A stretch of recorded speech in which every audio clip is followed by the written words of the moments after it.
So from a trend perspective, lift outs conversations are increasingly common. And I think the main reason for that is from a sponsor and GP perspective, they are hindered by the same things that we are, right? Which is margin maximization, working capital preservation, cost optimization, et cetera, right? So the whole point of a lift out is to ensure that there's continuity in the business, right? So a team that is working on a particular function that gets lifted out to, say, Apex as an organization, the work needs to remain the same in terms of execution and quality, but the key component of it is the cost of doing so can now be charged to the fund, because essentially you're paying Apex as the administrator as opposed to paying the cost of maintaining the staff in-house, which will be paid by the management company. So that would be the first primary reason why a lift-out conversation is interesting and something to be considered.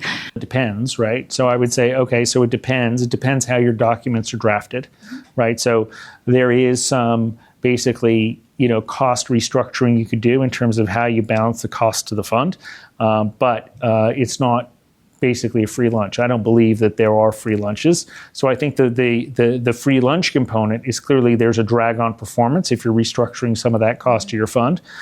So there's there are things like expense caps.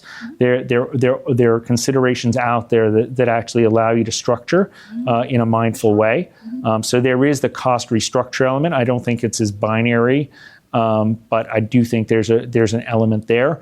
And then the other thing is, and I think you touched on this a little bit, is actually you can gear up and gear down. So basically, when you're a manager and you actually have the FTE costs inside your organization, those FTE costs really are fixed, and you can't really shift them away. And that means not only from the structure you described, where it's a fund expense, but the gearing up and gearing down is something you can't shift away either as a manager. So I think that's the other component in terms of looking at cost and looking at how you can actually, shrink it and expand it depending on the need at the particular time. So you could be in fundraising mode and need a lot of support, or you could be actually a mature fund who's basically deployed most of their capital and not need that type of support, and therefore your cost structure would then materially change with that particular maturity cycle. So it is interesting in terms of there's that flex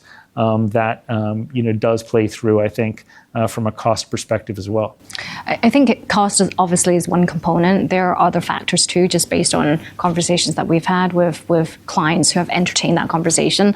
I think the other factor I think is an important one is access to technology, right? Access to tools. A lot of managers do struggle with getting the requisite budget to invest in-house, right, for the tools that they need. And how about training, right? So the training is a huge element. Vendor management is a huge painful exercise, right? And all things considered, some of these conversations become interesting because you're working with somebody like an Apex whose job is to ensure that you have the right tech stack to service clients, right? So we are going to have the latest and greatest and the best in class technology. So leveraging on service providers like us to do the work is actually, it makes sense, right? It forms part of the considerations when they're thinking it. So Elaine, I think of this all the time. So I'm going to ask you the question.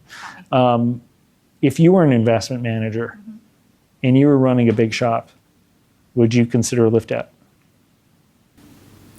I think it depends on the scenario. It depends on the maturity of the business. It depends on some of the constraints of my team. You're running a shop. Let's say it's a $10 billion shop. Let's say you're on Fund 3. Let's say you're in a labor-constrained market. Do you like lift outs or you don't like lift outs? You have a small team. You're struggling with raising Fund 4 and all the work that goes around raising a fund. Lift outs and or outsourcing, but certainly involving a third party to facilitate some of the day-to-day operation, because administratively it's very burdensome. Right? So I think there's a lot to be said that outsourcing creates a lot of value too.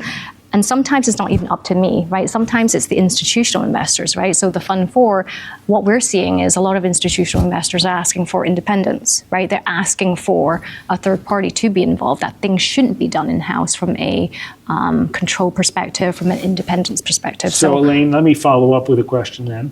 So 50% of private equity is probably still insourcing.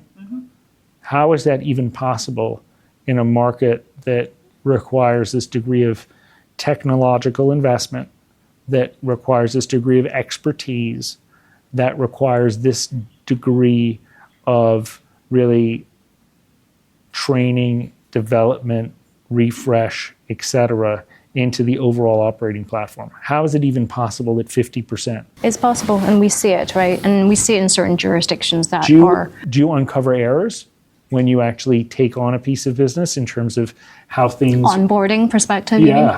All the time.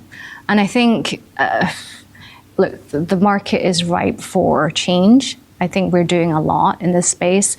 From a jurisdiction perspective, there's a lot of focus, say, in the Americas. I think that statistic is particularly bad in the States. A lot of largest managers are in the States. So there's much that we can do to ensure that we change that statistic. And again, the other part is consultative. So I think, when we're sitting in front of clients and they're saying, you know what, we want to actually access the retail market. Can you tell us about the ways you could potentially do this? We can sit there and actually have a very informed discussion with them in terms of laying out what the options are, laying out the pros and cons, and then importantly, actually taking them through a project plan that allows them to execute against that strategy.